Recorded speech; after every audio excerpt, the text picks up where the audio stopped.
नमस्कार दोस्तों, स्वागत है आपका अपने चैनल धार्मिक ज्ञान जीरो। एक मैं आपसे से रिक्वेस्ट करते हैं कि वीडियो को अंत तक देखें, स्किप बिल्कुल भी ना करें।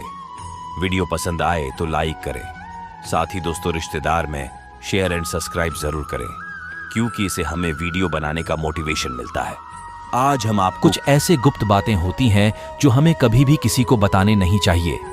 आपको शायद यकीन नहीं होगा, पर अक्सर घर परिवार में अशांति का कारण हम स्वयं होते हैं।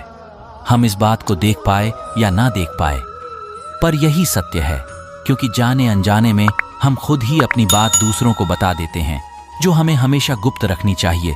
और वही बातें जो जाने अनजाने में हम दूसरों को बता देते हैं हमारे दुख का कारण बन जाते हैं। वही हमारे घर परिवार की बर्बादी का कारण बन जाता है। और फिर बाद में हमें यह सोचकर पछतावा होता है कि मुझे यह बातें किसी को नहीं बतानी चाहिए थी। मैंने जाने अनजाने में मूर्खतावश बहुत बड़ी गलती कर दोस्तों। इसलिए आज हम आपको एक ऐसी कथा सुनाने वाले हैं जिसे सुनने के बाद आपको 8 ऐसी बातें पता चलेंगी जीवन में कभी किसी को नहीं बतानी चाहिए दोस्तों। और मैं आपको बता दूं कि इन 8 बातों के अलावा अगर आपको लगे कि कोई और भी बातें हैं जो मुझे बताना चाहिए, तो उन बात को कमेंट में जरूर लिखें दोस्तों। आगे बढ़े और आप इस ज्ञानवर्धक कहानी में खो जाएं। उससे पहले यदि आप भगवान श्री कृष्ण को सच्चे मन से चाहते हैं तो कमेंट में जय श्री कृष्ण जरूर लिखें, और साथ ही इस चैनल को सब्सक्राइब अवश्य कर लें। और हाँ, इस वीडियो को पूरा अंत तक जरूर देखें, वरना आपको जिंदगी भर पछताना पड़ेगा। मैं नहीं कह रहा हूँ, इस वीडियो को देखने के बाद आप खुद ही समझ जाओगे। दोस्तों, एक समय की बात है, एक गांव में रामलाल नामक एक व्यक्ति रहता था। व्यक्ति बहुत ही गरीब था, इतना गरीब कि उसको 2 वक्त की खाना भी बड़ी मुश्किल से नसीब होती थी। काम की तलाश में पूरे दिन इधर उधर भटकता रहता और उसे कोई काम नहीं मिल रहा था दोस्तों। फिर एक दिन उसने अपनी पत्नी से कहा कि मैं जिस जगह भी काम मांगने के लिए जाता हूँ तो हर कोई मुझे यह कहकर काम नहीं देता कि हमारे यहाँ काम की जरूरत नहीं है। काम की तलाश कर करके थक चुका हूँ। मुझे समझ नहीं आता कि मैं तुम लोगों का पेट कैसे भरूंगा, अपने बच्चों को कैसे पालूंगा, और यह चिंता मुझे दिन रात खाए जा रही है। यह सुनकर उसकी पत्नी ने कुछ सोचकर कहा कि तुम एक आदमी के पास एक बार ही काम मांगने के लिए चाहते हो, और जब काम नहीं देता तो तुम दोबारा उसके पास जाते तक नहीं। अगर तुम्हें उनसे काम लेना है तो तुम्हें हमदर्दी जतानी ही होगी, तुम्हें उनसे हमदर्दी हासिल करनी होगी, अपनी करीबी दिखानी होगी, ताकि लोग तुम्हारी मजबूरी समझकर उन्हें काम पर रख लें। इसलिए शर्मा मत करो, अपनी मजबूरी बताओ, अपनी करीबी बताओ, और इस उपाय से तुम काम कर सकते हो। ये बात रामलाल के मस्तिष्क में बैठ गया, और अगले दिन काम मांगने के लिए वह एक सेठ के पास जा पहुंचा, जहां पर वह पिछले दिन काम मांगने के लिए गया था। लेकिन इस बार उसने हाथ जोड़कर उस सेठ से प्रार्थना की, उससे विनती की। बहुत गरीब है और उसे काम की बहुत आवश्यकता है, कुछ भी उसे देंगे, उसने संतुष्ट हो जाएगा। कृपा करके मुझे अपने यहाँ काम पर रख लें। उसकी यह हालत देखकर उस सेठ ने उसे अपने यहाँ काम पर रख लिया। रोज वहां पर काम करने जाने लगा, पर अंदर ही अंदर वह खुश तो था। जो उसे काम तो मिला, लेकिन उसका वेतन दूसरे लोगों से कम मिलता था। वही काम जो दूसरे लोग कर रहे थे, उन्हें ज्यादा वेतन मिल रहा था और इसे कम वेतन मिल रहा था। इस बारे में उसने अपनी सेठ से कहा, तो सेठ ने कहा, देखो भाई, तुम्हें काम की जरूरत थी, मैंने तुम्हें काम दिया। मेरा धन्यवाद करने की बजाय तुम मुझसे शिकायत कर रहे हो। एक ऐसी बात है साहब। यह सुनकर रामलाल वहीं पर चुप हो गया कि बात कहीं न कहीं सकती। सेठ ने तो उसे उसकी मजबूरी के हिसाब से ही काम दिया था और इसीलिए उसे अपने अनुसार ही बेदम देता था। लेकिन धीरे धीरे उसने यह बात अपने सगे संबंधियों और अपने दोस्तों को भी बताना शुरू कर दिया कि उसका मालिक उसे कितना वेतन देता है। दोस्तों, समय बीतता गया और रामलाल पूरी लगन के साथ अपना काम करता रहा, लेकिन अब परिस्थितियां बदलने लगी थीं। सेटअप रामलाल से दूसरे लोगों से ज्यादा काम लेता था और उनसे कम दलों से देता था। यह बात रामलाल के मन को बहुत ठेस पहुंचाती थी। वह दूसरों से ज्यादा मेहनत कर रहा है और उनसे कम वेतन पा रहा है, जिससे उसके आत्मसम्मान को बहुत गहरी चोट पहुंची। अब धीरे धीरे उसका मन अपने काम से हटने लगा। उसका मन काम में लग ही नहीं था दोस्तों। जाहिर सी बात है कि ऐसी जगह किसका मन लगेगा जहां आदमी को अपने आत्मसम्मान के साथ समझौता करना पड़े। इसीलिए जल्दी ही रामलाल ने अपना काम छोड़ दिया और वह घर पर आकर खाली बैठ गया। अब उसके पास घर का खर्च चलाने के लिए भी पैसे नहीं बचे थे। इसीलिए उसने अपने सगे संबंधियों और अपने दोस्तों से सहायता मांगने शुरू की। लेकिन उसके दोस्त उसके सामने तो उसे दया का पात्र समझते थे, उसे दिलासा देते थे, लेकिन पीछे से उसका मजाक उड़ाते थे। कहते हैं कि कितना बेवकूफ है, सेठ ने इतना काम लिया और बेचारे को पैसे भी नहीं दिया, कल हमारा भी पैसा वापस कर पाएगा। इसकी ऐसी हालत है, काम तो उसके पास कुछ है नहीं, पैसा कहां से लाकर देगा। और इसी वजह से रामलाल की हालत दिन पर दिन खराब होता जा रहा था। दोस्तों, आपने अक्सर एक बात को अपने गांव समाज में देखा होगा कि यदि आपके पास पैसे हैं, अच्छी नौकरी है, तो 10 लोग आपके हाल पूछने आते हैं, पर यदि आपके पास कुछ नहीं है तो आपके अपने भी आपको नहीं पूछते। यही हाल रामलाल का था और इसी वजह से रामलाल की हालत दिन पर दिन खराब होती जा रही थी। अब वह दिन रात तनाव में रहने लगा था। वही दोस्त, वही सगे संबंधी उसकी अपनी होने का दिखावा करते थे, उसे दया का पात्र समझ रहे थे। उन्हें उसके ऊपर तरस आ रहा था। सब लोग आकर उसे जान तो बहुत ही थे, लेकिन कोई सहायता नहीं करता था। और अक्सर ऐसा ही होता है, जान देने वाले तो बहुत मिल जाते हैं, लेकिन मदद करने वाले कितने लोग मिलते हैं। दोस्तों, फिर एक दिन रामलाल को पता चला कि पास के गांव में एक महात्मा आया हुआ है जो बहुत ही ज्ञानी है। रामलाल इतना तनाव में था कि उसे को ही रास्ता नजर नहीं आ रहा था। इसीलिए जाने अनजाने वह उस साधु के पास पहुंच जाता है। वहां पहुंचकर सीधे उनके पैरों में गिरकर रोने लग जाता है।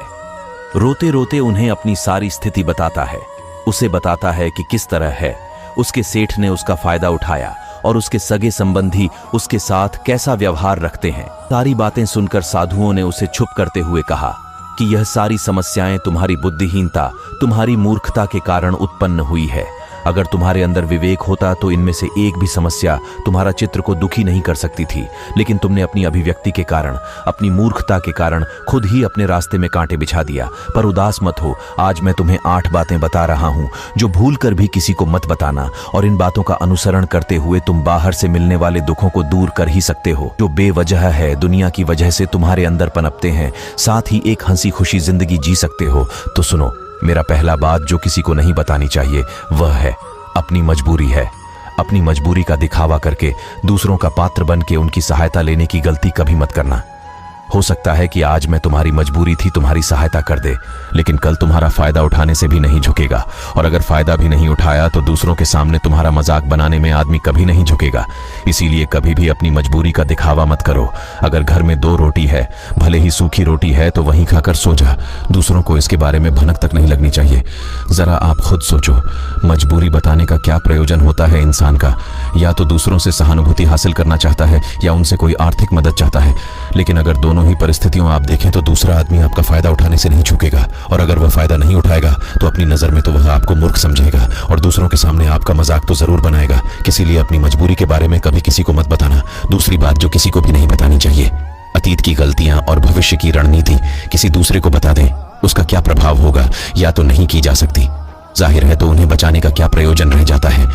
आप अपने अंधेरे पक्ष को खुद दुनिया के सामने बता रहे, खुद अपनी गलतियां दूसरों के सामने बता रहे हो। इससे उस आदमी की नजर में आपका एक चरित्र घटित हो जाएगा और भविष्य में हमेशा आपको उसी नजर से देखेगा। इसीलिए किसी भी आदमी की नजर में अपना चरित्र मत होने दो, और आप व्यर्थ में ही अपनी भविष्य किसी रणनीतियां दूसरों के सामने बता रहे हो। जो लोग आपके काम का हिस्सा नहीं है उनके सामने अपनी भविष्य की रणनीतियां बताने का क्या फायदा? लोग आपकी सहायता तो नहीं करेंगे, लेकिन आपकी भविष्य की रणनीतियों में बाधा जरूर बन सकते हैं। खुद अपने विवेक का इस्तेमाल करिए और सोचिए कि आपके साथ भी ऐसा हुआ है कि आपने अपनी भविष्य की रणनीति किसी को बताई और कामयाब न हुई हो। मेरा तीसरा बात जो किसी को नहीं बतानी चाहिए है अपने घर की बात है। हमारे घर के अंदर आपस में बातचीत होती है, हमारे माँ बाप के साथ, हमारी पत्नी के साथ, हमारे बच्चों के साथ। बातें परिवार तक ही सीमित रहनी चाहिए। अगर आप इन बातों का दूसरों के सामने ढिंढोरा पीटते हो तो दूसरों को आपके घर में घुसने का एक मौका मिल जाता है और इसका फायदा उठाने से कभी नहीं झुकेगा। आपके परिवार के सदस्यों को आपसे दूर लेकर जाने की कोशिश करेंगे। हम समाज में देखते हैं कि हम अपने घर के झगड़ों को कम करने के लिए झगड़ों को अपने पड़ोसियों और दूसरे सगे संबंधियों को बता देते हैं, लेकिन इससे आपको सहायता कभी नहीं मिली होगी, बल्कि आपके घर की लड़ाई झगड़ा और ज्यादा बढ़ गए होंगे। और यह जाहिर है, अगर आप अपने माँ बाप की बात दूसरों को बताएंगे तो आपकी माँ बाप को बुरा लगेगा कि हमारा बेटा बताए बगैर दूसरों को यह बातें बता रहा है।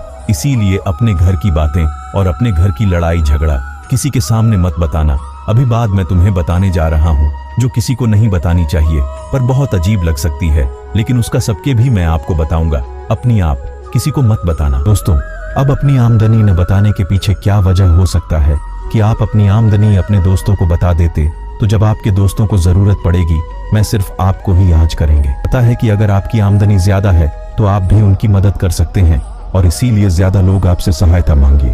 और जब आप उनकी सहायता नहीं करेंगे तो वह सोचेंगे कि किसी आदमी के पास पैसे हैं, मेरी सहायता कर सकता है, लेकिन यह सहायता कर नहीं रहा है। और इसीलिए आपकी आमदनी आप दोनों दोस्तों के बीच झगड़े का कारण हो सकती है। तो लोग मजाक उड़ाएंगे और ज्यादा होगी तो सहायता मांगी गई, तो अपनी आमदनी बढ़ाने का कोई जरूरत ही नहीं। अगली बात जो मैं आपको बताने वाला हूँ उसे आप गांठ बांध लेना और किसी को यह बात मत बताना। अपनी कमजोरी और अपनी ताकत, अक्सर इंसान को पता नहीं होता है कि उसकी कमजोरी या उसकी ताकत क्या है। लेकिन अगर आपको अपनी कमजोरी और अपनी ताकत पता है तो पहली बात तो आप बहुत ही बुद्धिमान आदमी, और दूसरी बात कि आपको ये बात किसी से शेयर नहीं करनी है, क्योंकि अगर आपकी कमजोरी दूसरों को पता चल गई तो आपकी कमजोरी का फायदा उठाएंगे, और अगर आपकी ताकत पता चल गई तो वही ताकत आपकी कमजोरी बन जाएगी, क्योंकि वह ताकत दूसरे आदमी को पता है और वह ताकत के तौर भी ढूंढ लेगा। अपनी कमजोरी और अपनी ताकत अपनी पत्नी या अपने पति को भी नहीं ही बताना चाहिए। इसके बाद आपके घर में तुमसे हमेशा डटे रहना पड़ेगा। दोस्तों, अगली बार साथ उनके बताते हैं जो किसी को नहीं बताना चाहिए। अपनी और अपने शत्रु के बारे में बताना, आप अपने मित्रों के बारे में। अगर दूसरे लोग को बताएंगे तो आपके मित्रों के साथ अपनी घनिष्ठ बनाकर आपको धोखा दिलवा सकते हैं, आपकी गहरी मित्रों को आपसे दूर करने का प्रयास कर सकते हैं। अक्सर आम आदमी ऐसा नहीं करता, लेकिन आपके दुश्मन ऐसा करने की कोशिश कर सकते हैं। और दूसरी तरफ आपके शत्रु का भी किसी को नहीं पता लगना चाहिए, क्योंकि आज आपका मित्र है। अगर आपका दुश्मन हो गया तो आपके दुश्मन के साथ मिलकर आपको परास्त कर सकता है, आपको धोखा दे सकता है।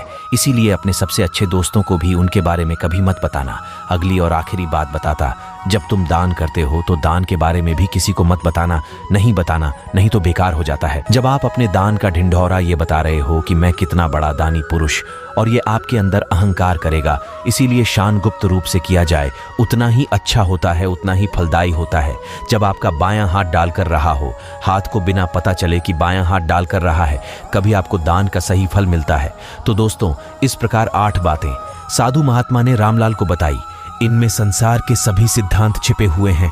इन बातों का अनुसरण करते हुए आप अपने घर में सुख शांति बना सकते हैं और घर के झगड़े हमेशा के लिए दूर कर सकते हैं और अपने घर परिवार में हमेशा सुख शांति बना सकते हैं। दोस्तों, हम आशा करते हैं कि आपको हमारी ये वीडियो पसंद आई होगी, तो कृपया वीडियो को लाइक कर दें और साथ ही कमेंट में जय श्री कृष्ण लिखकर इस पर को अपना आभार व्यक्त करें और इस वीडियो को अपने मित्र बंधुओं के साथ शेयर जरूर करें। धन्यवाद। वीडियो को अंत तक देखने के लिए आपको वीडियो से कुछ ज्ञान मिले तो कृपया लाइक, शेयर एंड कमेंट जरूर करें। अगर हमारे चैनल में नए हैं तो हमारे चैनल धार्मिक ज्ञान 01 को सब्सक्राइब अवश्य करें और कुछ सुझाव देना या कुछ सवाल हो कमेंट करें या डिस्क्रिप्शन में ईमेल आईडी से हमसे संपर्क कर सकते हैं। धन्यवाद। राधे राधे। जय श्री कृष्ण।